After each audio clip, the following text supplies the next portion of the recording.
Teman-teman, jangan lupa sebelum nonton tayangan ini, klik like dulu, lalu subscribe, lalu share.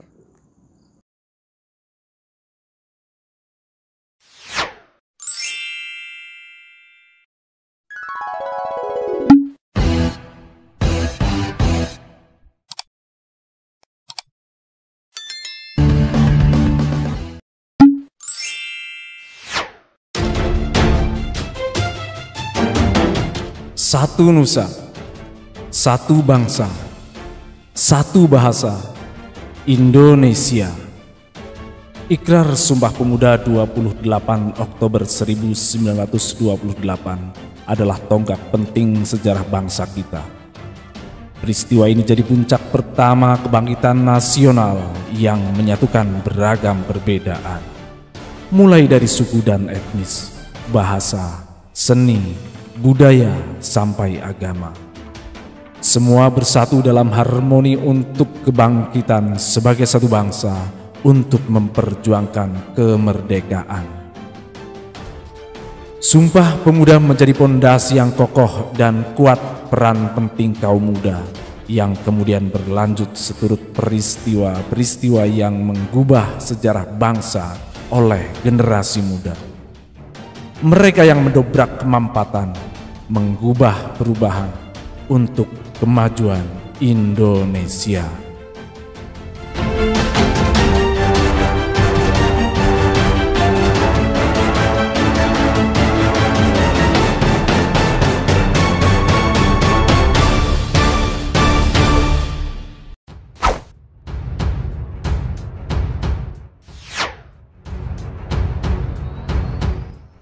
Kongres Pemuda kedua yang menghasilkan seruan lantang Ikrar Sumpah Pemuda bukanlah peristiwa seketika.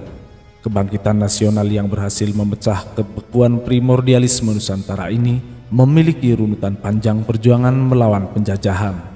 Salah satunya dimulai dengan berdirinya berbagai organisasi kebangsaan dan kepemudaan di awal abad ke-20. 19 Oktober 1905, Haji Samanhudi di Solo mendirikan Serikat Dagang Islam. Tahun 1910, Raden Mas Tirto Adisuryo mendirikan Serikat Dagang Islam di Buitensok atau Bogor. Sebelumnya pada tahun 1906, Tirto Adisuryo mendirikan Serikat Priyayi. Tokoh ini juga menerbitkan surat kabar pertama di Indonesia berbahasa Melayu, Medan Priyayi, pada tahun 1907.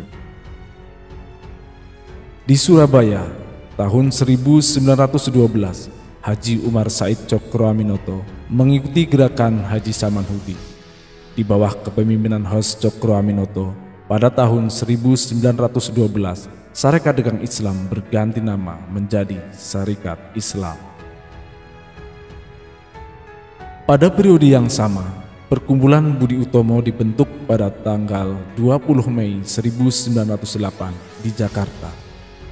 Budi Utomo berdiri atas inisiatif Dr. Sutomo bersama beberapa dokter dan mahasiswa Stovia berdasarkan gagasan Dr. Wahidin Sudirohusodo. Anggota perkumpulan ini di awal berdirinya dikhususkan untuk orang Jawa yang juga mahasiswa kedokteran Stovia.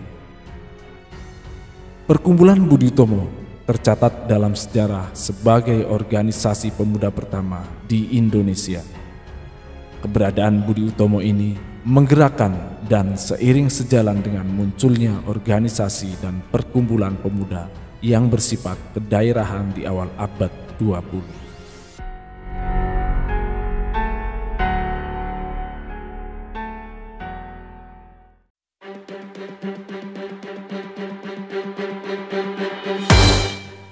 Perubahan sosial di Nusantara ini tidak lain adalah konsekuensi dari arus zaman yang digerakkan oleh putusan politik Belanda atas semestapa kaum pribumi di tanah jajahan mereka. Setelah ratusan tahun terus dihisap dan dibuat sengsara dengan rupa-rupa penindasan, kaum pribumi Nusantara seakan berada di lembah paling dasar kehidupan yang tidak manusiawi. Situasi ini menggerakkan para aktivis di Belanda menulis laporan dan kritik keras terhadap pemerintahan mereka sendiri. Akhirnya, Ratu Wilhelmina berpidato dalam pembukaan parlemen di Belanda. Secara garis besar, Pidato itu mengingatkan bahwa pemerintah Belanda mempunyai panggilan moral terhadap penduduk Hindia Belanda. Pidato yang memunculkan kebijakan baru ini terutama dipengaruhi oleh pikiran Konrad Theodore van Venter yang dituliskan dalam beberapa artikel. Itulah sebabnya kebijakan politik ini kemudian dikenal dengan nama Trias van de Venter. Disebut juga sebagai politik etis atau politik balas budi. Kebijakan ini meliputi irigasi, transmigrasi, dan edukasi. Meski demikian, pelaksanaan ketiga program ini ternyata diselewengkan oleh perselingkuhan para pejabat kolonial dan kelompok kapitalis. Irigasi yang untuk pertanian rakyat Indonesia dialihkan untuk perkebunan Belanda. Begitupun dengan transmigrasi. Perpindahan masyarakat Jawa ternyata malah dimanfaatkan untuk mencukupi kebutuhan buruh-buruh perkebunan di Sumatera dan Suriname. Sementara penyelenggaraan pendidikan Barat difungsikan untuk menyediakan tenaga administrasi perusahaan-perusahaan swasta dan pemerintahan Hindia Belanda. Dalam situasi semacam ini, kembali terbukti bahwa ilmu pengetahuanlah yang jadi roda penggerak peradaban. Dibukanya akses pendidikan bagi kaum pribumi ternyata menjadi pelita yang kelak kemudian menyalakan kebangkitan nasional rakyat Indonesia. C.H. Abendanon waktu itu menjabat Menteri Kebudayaan, Agama, dan Kerajinan, menjadi tokoh penting keberhasilan program pendidikan bagi pribumi. Sekolah tersebar cukup merata di beberapa wilayah penting Nusantara. Akses pendidikan dibuka tidak hanya untuk kaum priayi yang ketika itu menjadi kepanjangan tangan pemerintah kolonial. Rakyat biasa pun diberi kesempatan bersekolah walau dengan fasilitas dan kualitas berbeda. Bangku pendidikan Barat yang membuka akses generasi baru Indonesia menguasai bahasa Eropa, yakni bahasa Belanda dan bahasa asing lainnya, membuka mata kaum pribumi. Anak-anak muda itu kemudian bersentuhan dengan rupa-rupa ilmu pengetahuan dan peradaban baru yang bertolak belakang dengan kejumudan kolonialisme Hindia Belanda. Kaum muda generasi baru itulah yang kemudian berperan penting dalam tumbuhnya kesadaran nasional dan mendirikan rupa-rupa organisasi dan perkumpulan pemuda. Johannes Laimena, 23 tahun, Jong Ambon. Amir Sarifuddin Harahap, 21 tahun, Jong Batak Bon. Muhammad Rum, 20 tahun, Jong Islamiten Bon. Muhammad Yamin, 24 tahun, Jong Sumatranen Bon, dan seorang pemusik, Wage Rudolf Supatman, 25 tahun. Tokoh-tokoh ini bersama tokoh pemuda lain dari berbagai organisasi dan perkumpulan pemuda, baik di Indonesia maupun Belanda, kemudian menginisiasi pelaksanaan Kongres Pemuda pertama dan Kongres Pemuda kedua yang menorehkan tinta emas kebangkitan nasional, Ikrar Sumpah Pemuda. Kongres Sumpah Pemuda dan Ikrar Sumpah Pemuda tidak bisa dipisahkan dari situasi sosial di masa pemerintahan kolonial Hindia Belanda. Awal abad ke-19, perekonomian Hindia Belanda, terutama perkebunan dan perdagangan, dikuasai oleh bangsa Eropa dan Tionghoa. Politik ekonomi liberal ini sangat menyengsarakan petani dan penduduk pribumi. Terlebih ketika perekonomian Hindia Belanda memburuk yang membuat para tuan tanah dan pemilik modal semakin menindas kehidupan masyarakat. Kerusuhan dan pemberontakan massa terjadi di mana-mana karena para petani dipaksa bekerja tanpa bayaran atau diusir karena tidak dapat membayar hutang dan pajak. Perkumpulan dan organisasi pribumi seperti Serikat Dagang Islam dan Budi Utomo awalnya dibentuk untuk memperjuangkan kepentingan kelompok dan golongan, sampai kemudian kaum terdidik ini tergerak memperjuangkan aspirasi politik, bahkan bertambah radikal sejak awal 1820-an. pemerintah Hindia Belanda tentu saja tidak tinggal diam. Kebebasan berserikat dan berkumpul yang awalnya dijamin dan legal kemudian dikekang dengan peraturan-peraturan baru. Kepolisian dan pejabat khusus pemerintah Hindia Belanda berwenang untuk menghadiri rapat-rapat organisasi. Pemerintah Hindia Belanda juga menyusup dan memecah belah berbagai organisasi dan perkumpulan pergerakan nasional. Demikian juga dengan organisasi pelajar dan mahasiswa. Orang tua pelajar dan mahasiswa ditekan agar anak-anak mereka tidak terlibat dalam perkumpulan dan organisasi politik. Siasat licik pemerintahan Hindia Belanda ini sedikit banyak memberi pengaruh besar karena pelajar dan mahasiswa itu sebagian besar mendapatkan beasiswa atau orang tua mereka adalah pegawai dan aparatur pemerintah Hindia Belanda. Represi dan politik pecah belah pemerintah itu memunculkan ketegangan di antara organisasi pergerakan antara kelompok yang memilih jalan panjang melalui kerjasama dan pendidikan dengan kelompok yang semakin keras menyuarakan sikap politik pribumi. Ketegangan lebih gawat terjadi pada organisasi Islam yang mendapat infiltrasi dari aliran kiri atau komunis. Puncak represi pemerintah terjadi pada tahun 1926. Hal ini terjadi seiring dengan pemberontakan PKI di Batavia pada 12 November 1926 yang kemudian menyebar ke kota-kota lain di Jawa dan Sumatera.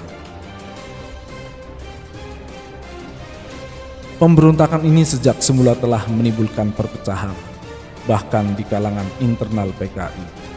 Terlebih setelah pemerintah Hindia Belanda menghabisi pemberontakan itu yang mengorbankan ribuan jiwa dan dilanjutkan dengan penangkapan para aktivis politik nasional.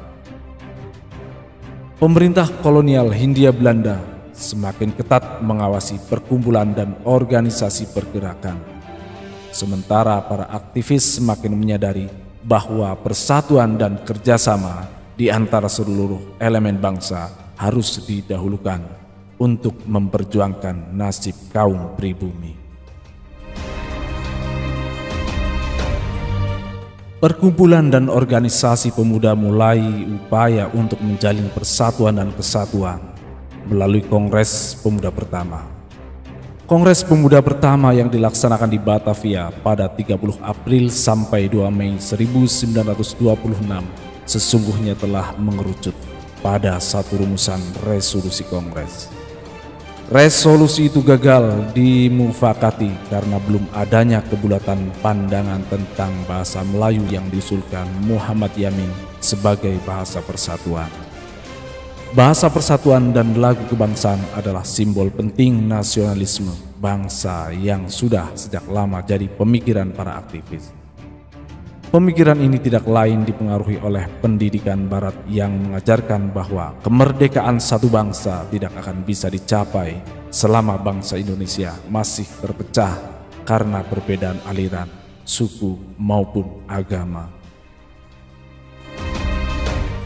Kongres Pemuda kedua adalah hasil kemufakatan berbagai organisasi pemuda yang melaksanakan Kongres Pemuda pertama. Kongres Pemuda kedua dilangsungkan di Batavia pada 27 dan 28 Oktober 1928 di 3 lokasi berbeda. Hari pertama Kongres 27 Oktober berlangsung di Gedung Katholike Jongenlingenbaan. Hari kedua 28 Oktober diadakan di Gedung Arts Java Bioskop dan penutupannya dilangsungkan di Gedung Indonesische Club Gebouw. Di gedung inilah keputusan Kongres dibacakan yang kemudian dikenal dengan nama Sumpah Pemuda. Gedung Indonesische Club Gebouw adalah asrama mahasiswa yang diperuntukkan bagi mahasiswa dari luar Jakarta.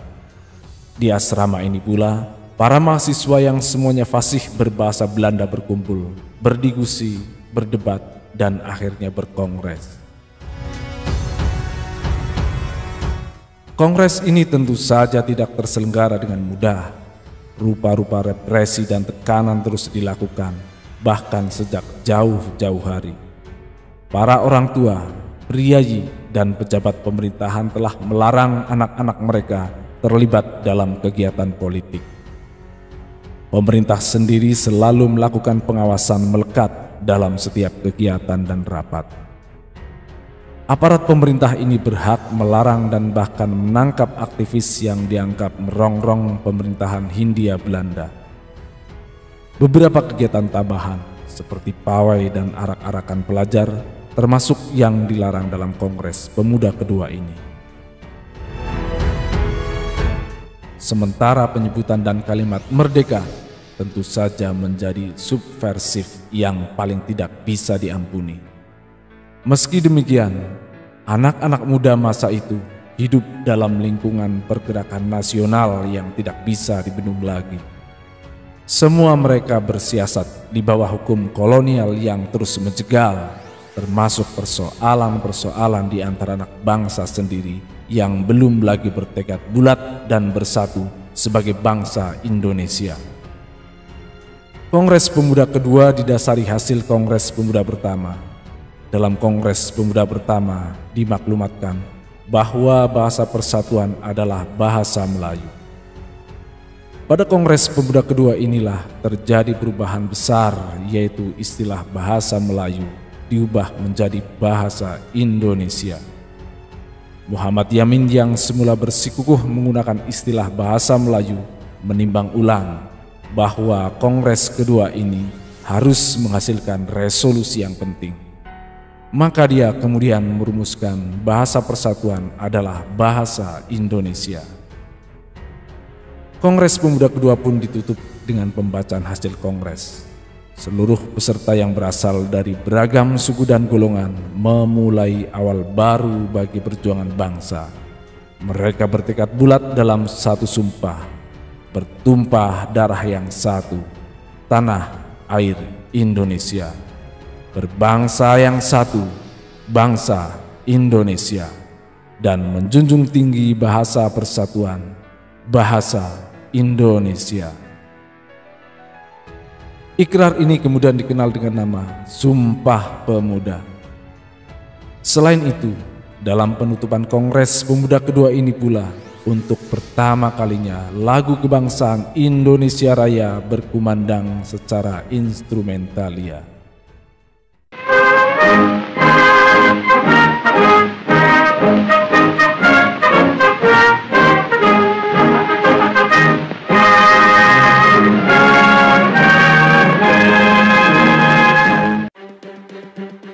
Bangsa Indonesia dilahirkan oleh kaum muda sejak awal abad 20 yang ditandai dengan berdirinya Sarekat Islam dan berbarengan dengan munculnya kaum terpelajar, kaum muda yang betul-betul bergairah.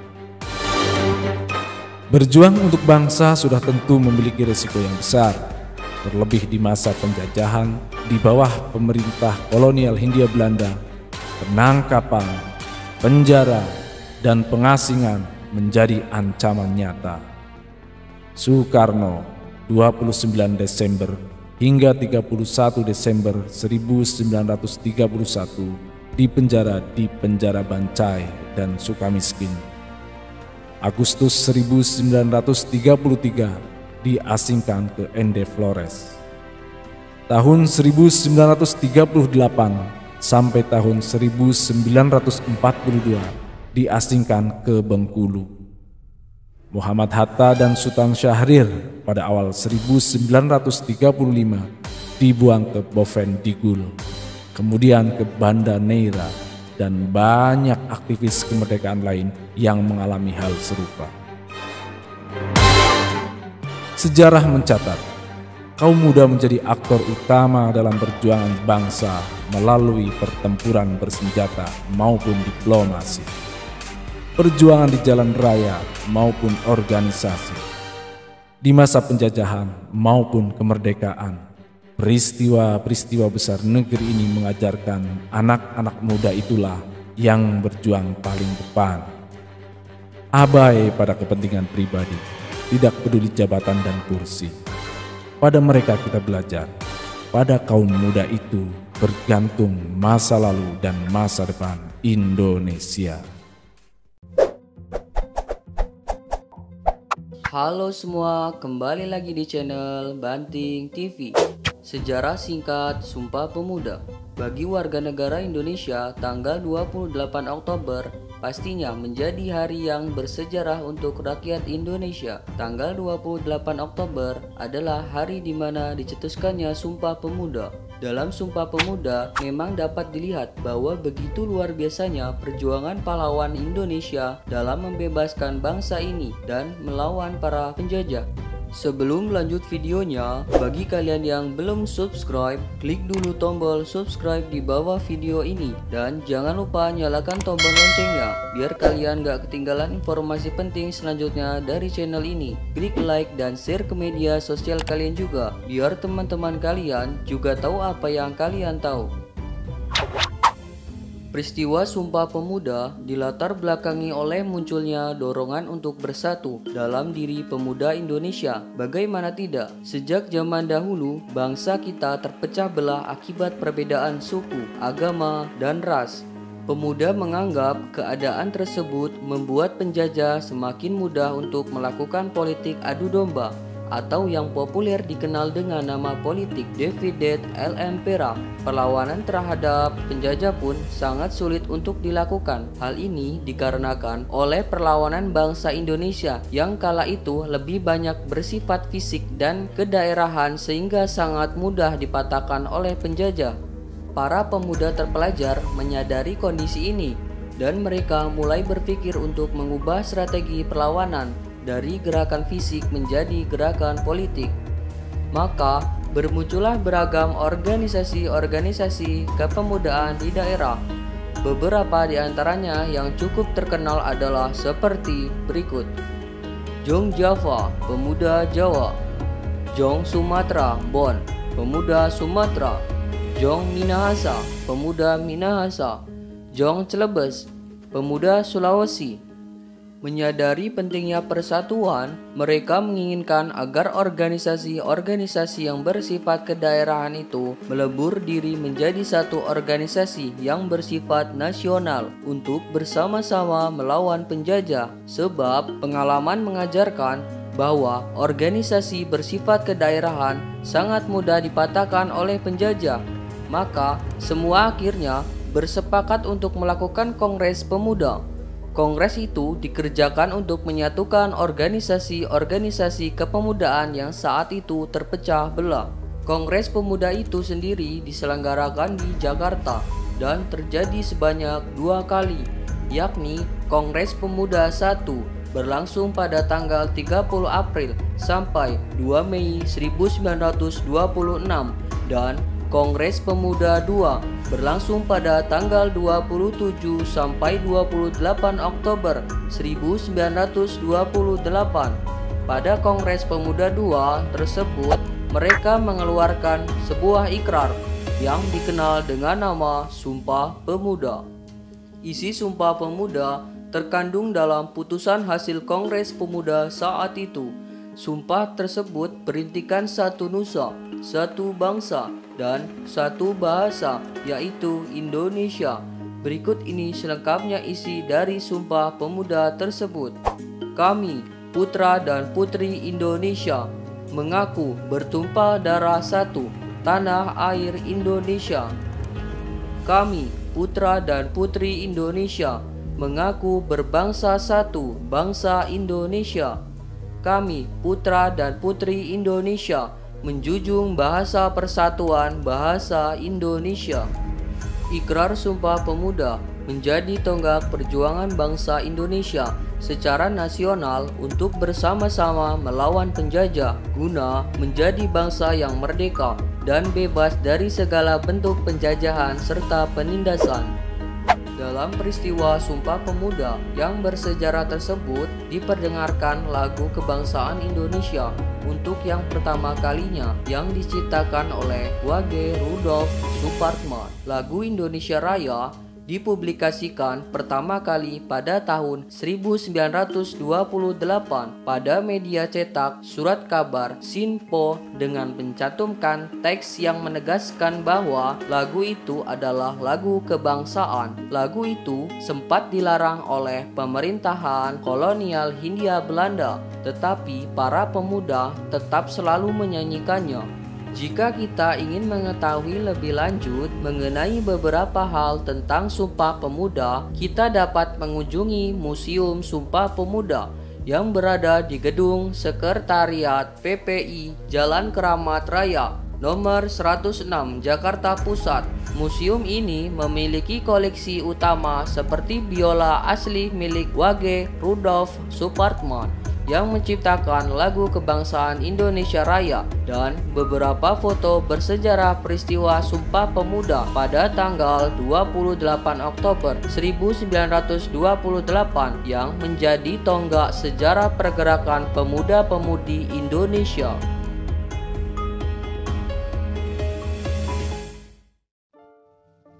Sebelum Mimin bahas fakta menarik sejarah Hari Sumpah Pemuda, jangan lupa subscribe admin ya, biar semangat bikin kontennya. Mari kita cek. Hari Sumpah Pemuda diperingati setiap tanggal 28 Oktober. Peringatan ini mengacu pada 3 ikrar yang dicetuskan dalam Kongres Pemuda II di Batavia atau Jakarta tanggal 28 Oktober 1928. Ternyata ada fakta unik Sumpah Pemuda yang terjadi dalam peristiwa sejarah tersebut.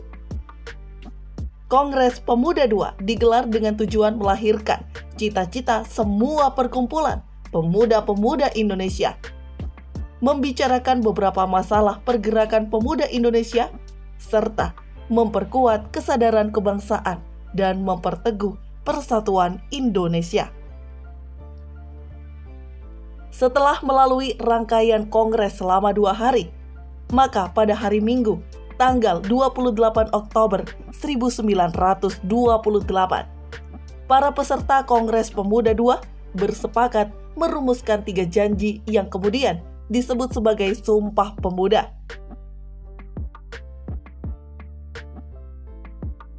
Yang pertama, rapat pertama digelar di Lapangan Banteng. Kongres Pemuda II hari pertama, yakni hari Sabtu tanggal 27 Oktober 1928, dilangsungkan di Lapangan Banteng, kini termasuk wilayah Jakarta Pusat, tepatnya di Gedung Katolik Jongenlingen Bonn. Kongres ini digelar selama 2 hari dengan 3 kali rapat yang dilaksanakan di 3 tempat yang berbeda.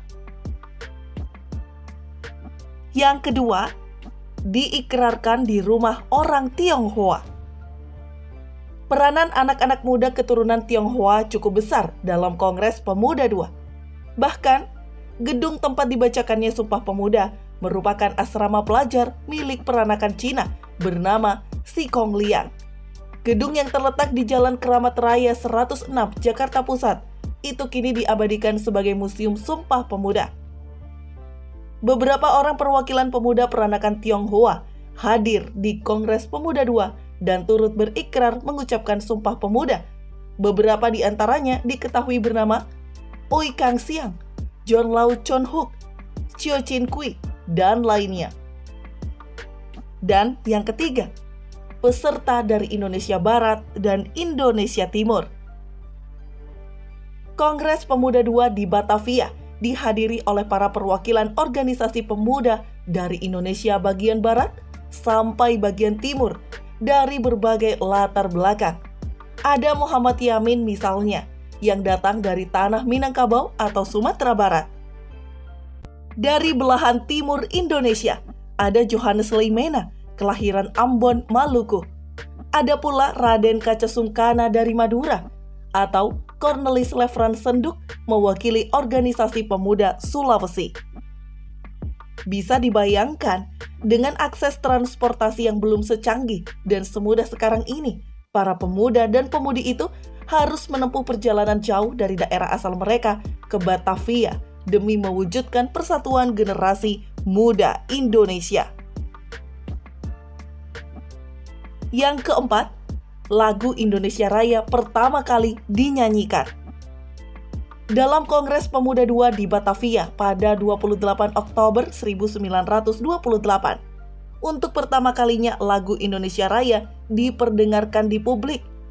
Wage Rudolf Supratman memainkan lagu ciptaannya itu di depan peserta kongres dengan gesekan biolanya yang mendayu-dayu. Setelah selesai memainkan Indonesia Raya yang kelak menjadi lagu kebangsaan Indonesia, para hadirin meminta agar lagu tersebut dinyanyikan. Setelah melalui diskusi, akhirnya Indonesia Raya dinyanyikan dengan sedikit perubahan lirik demi keamanan karena kongres diawasi oleh aparat kolonial Hindia Belanda. Kata merdeka dalam lirik lagu itu dihilangkan dan diganti dengan kata mulia. Adapun orang yang pertama kali melantunkan lagu Indonesia Raya dalam Kongres Pemuda II itu adalah Doli Salim, yang tidak lain merupakan putri kesayangan Haji Agus Salim. Demikian yang admin ketahui tentang fakta menarik sejarah Hari Sumpah Pemuda. Bagaimana? Apakah kalian terhibur dengan konten ini? Well, mungkin ini hanya sebagian kecil dari informasi yang admin ketahui. Kalau kalian masih ingin tahu video-video terbaru dari saya, jangan lupa subscribe, like, dan komen.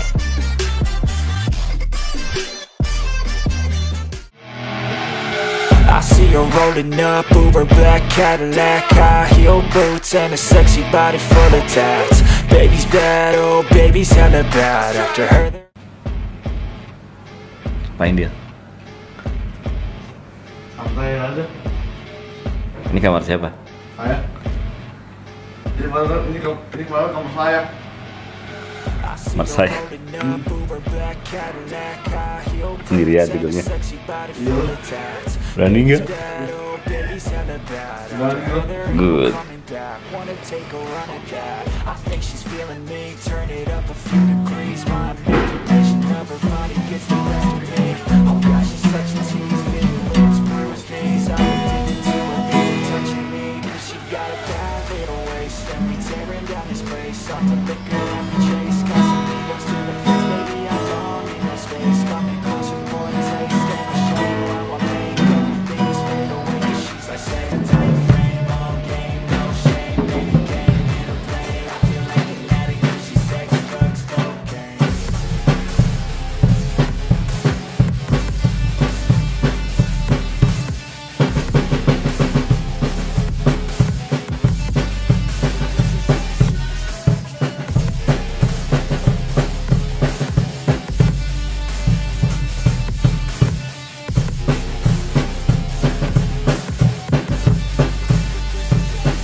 Triggers fast once she's naked, her body's a creation. They say the devil made her for his entertainment, but even he couldn't learn how to contain it. Her high heels make a damn good statement. There is no replacing a body not safe. She got a bad little waist, and we tearing down this place. Off the liquor that we chase, got some egos to the face. Baby, I don't need no space. Come in closer for a taste, and I'll show you how I make everything just fade away. 'Cause she's like sex, drugs, cocaine, body so insane. Jealous of the clothing that she wears up on her tight frame. All game, no shame, baby can't get a plane. I feel like an addict 'cause she's sex, drugs, cocaine.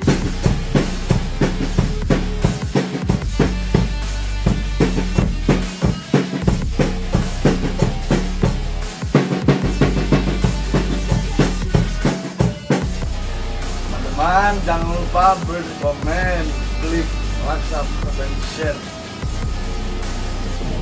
Bro,